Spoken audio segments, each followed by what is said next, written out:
Ada dua orang pemuda di mana mereka adalah adik dan kakak. Mereka mempunyai sifat yang sangat bertolak belakang. Si kakak yang sering menghabiskan waktu malamnya di diskotik, bermabuk-mabukan, main perempuan, pakai obat-obatan terlarang. Ia juga sering melawan orang tuanya ketika orang tuanya ini memberikan nasihat kepadanya.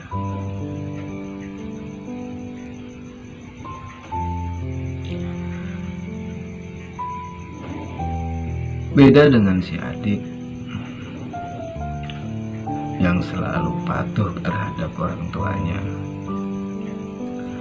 Ia dikenal masyarakat sebagai sosok yang tekun beribadah. Ia selalu menghabiskan malamnya di dalam masjid dengan membaca ayat-ayat suci Al-Quran.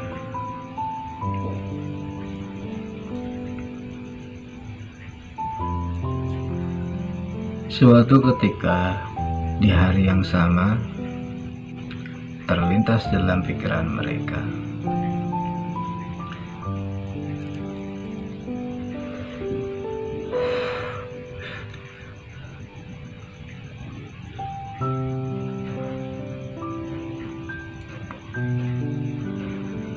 si kakak yang selalu menghabiskan malamnya di diskotik, ia berkeinginan satu malam saja ingin bertobat.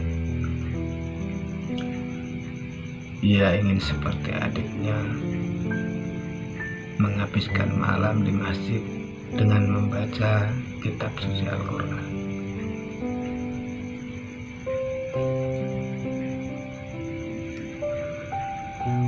Berbalik dengan si adik, adiknya ini merasa jenuh dengan kesehariannya. Ia ingin semalam saja merasakan nikmatnya dunia. Ia berniat menghabiskan malamnya di diskotik seperti yang dilakukan kakaknya.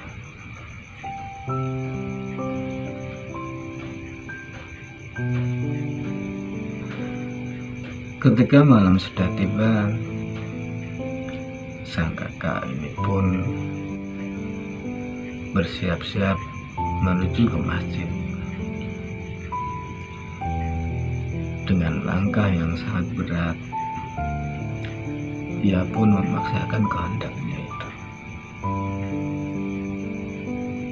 Walaupun perasaan sungkan dan malu jika ada orang yang melihatnya dan berpikir ia macam-macam. Ketika sampai di masjid, ia langsung mengambil air wudhu. Kemudian ia sholat.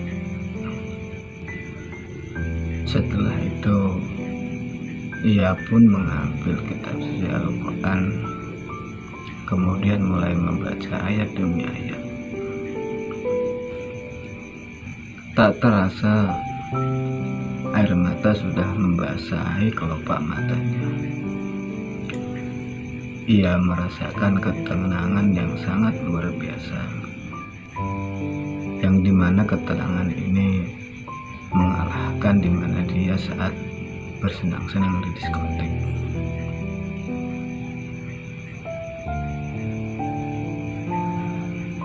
Di waktu yang sama, si adik ini sudah berada di diskotik. Ia pun mulai meneguk minuman keras, didampingi dengan wanita-wanita yang seksi. Sambil bercengkerama, dia pun merasakan surganya dunia.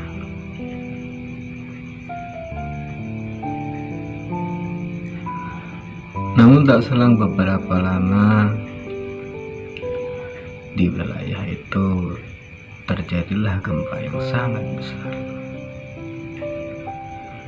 yang mengakibatkan bangunan itu hancur berantakan.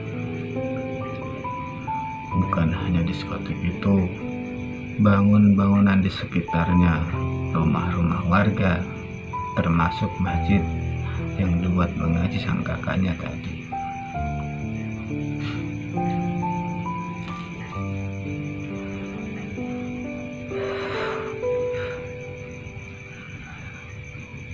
Keesokan harinya, alangkah terkejutnya warga ketika melihat sang kakak ini yang kebiasaannya di diskotik mati di antara bongkahan batu reruntuhan masjid dengan memeluk kitab suci Al-Quran. Dan yang tak kalah heboh lagi, ketika warga mengetahui si adik ini yang dimana dikenal sebagai sosok yang rajin beribadah, ia meninggal di antara runtuhan bangunan diskotik dengan memeluk seorang perempuan.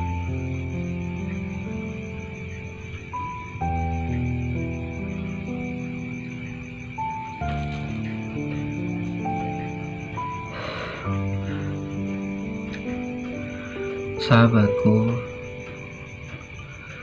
memang kematian ini masih menjadi misteri bagi kita. Kapan dan di mana dan dalam keadaan apa kita nanti meninggal, tidak ada yang tahu kecuali Tuhanlah yang tahu.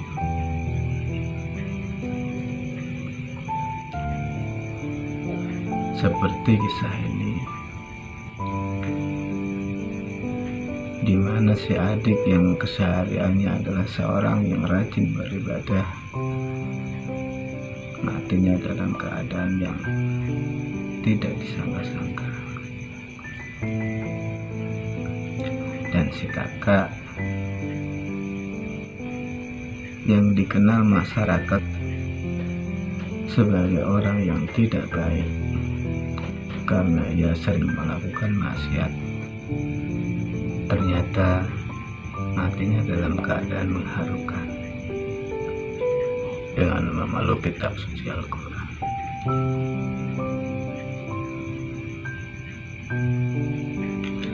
Sahabatku, satu kisah lagi yang mencerminkan tentang bagaimana kita menghadapi kematian.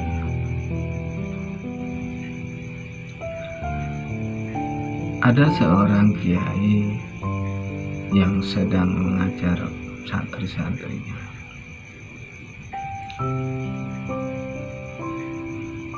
Waktu itu kiai berpesan kepada mereka, "Santri-santriku, mulai hari ini sampai seterusnya,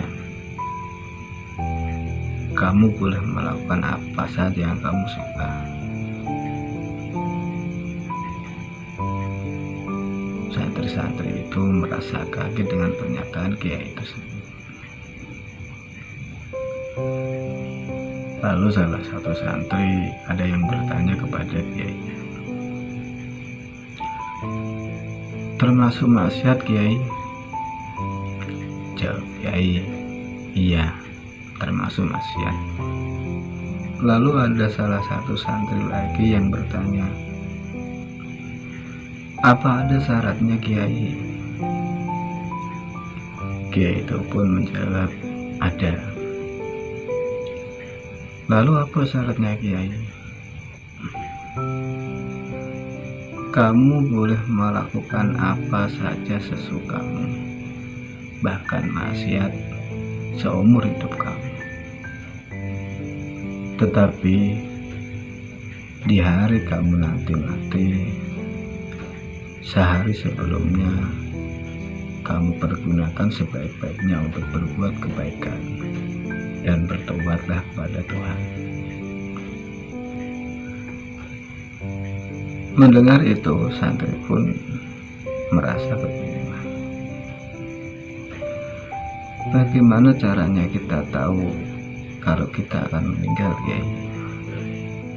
Maka Kiai itu pun menjawab, kalau kamu belum tahu kapan kamu akan meninggal, maka anggaplah besok kamu ini akan mati. Maka setiap harinya kamu akan melakukan kebaikan.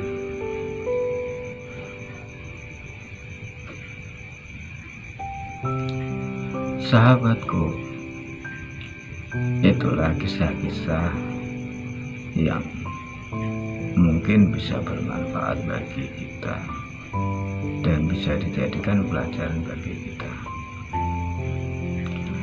untuk menata hidup lebih baik lagi dan lebih baik lagi. Jika hari ini kita sudah baik, maka di hari berikutnya kita harus lebih baik lagi.